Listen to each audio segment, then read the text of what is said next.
Hello guys, good morning. Ayan. Tawa ko. Hello JK. Ito nga pala si JK, ang aking apo. Anak siya ng aking anak na bunsong lalaki, si Echo. Ayan. Siya yung panganay. Wala na silang mami, kaya ako ang nag-aalaga. Dahil yung mami nila kasi, dalawa sila magkapatid. Ayan, si Tonton. Hello, Tonton. Saka ito ang kuya niya. Ayan. Bali, ano sila. Dalawa sila. Wala na silang mami. Si Tonton, ano pa lang siya, 5 months pa lang siya nang mawala yung mami niya. Kaya ako nang palaki sa kanya. Habang ang dahil niya ay nagtatrabaho. Kami ang kaalaga. Guys, wala silang mami. Kasi yung mami nila nagkaroon ng leukemia.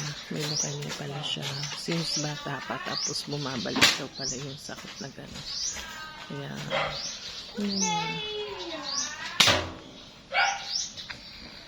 ito si JK. Andun si JK.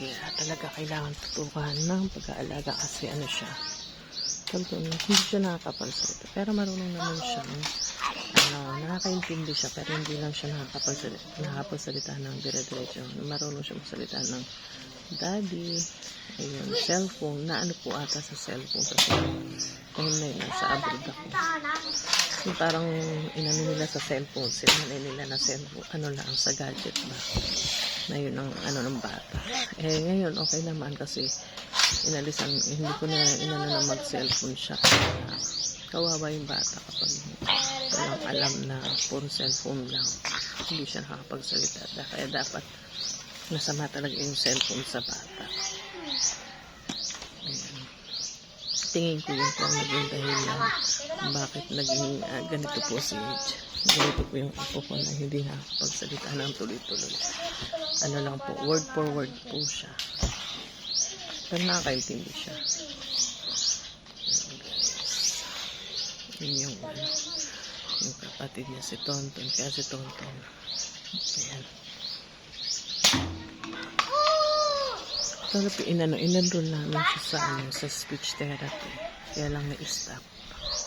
Kasi ang mahal, hindi kaya pa, hindi pa kaya. Ang mahal ng session, first session, every 2 hours to 900.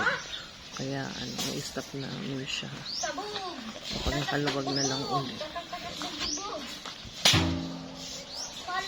I-stop. Walang kasi kaka-umpisa lang din ang daddy niya ng work. Nawalan kasi ng trabaho yung daddy niya ng araw. Ngayon kaka-umpisa pa lang. Kaya stop muna. Sabay-sabay. Hello! Hello, JK!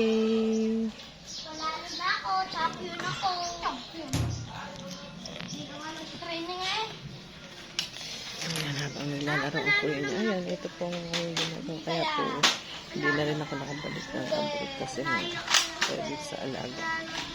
Sa apo ko. Yan.